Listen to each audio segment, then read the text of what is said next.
This is how to install a FR strap on a Band V2. First we have the FR strap, the Velcro is facing up, and we turn our Band V2 upside down, can feed the Velcro in from the side, up like that, and then can feed it through the other side like that, and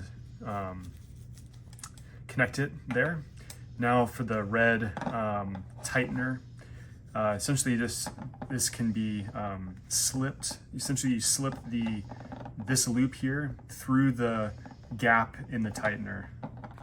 So, and then just kind of pull it through like this. And then now it's all connected, and it can be adjusted essentially by pulling on this bottom part of the loop here.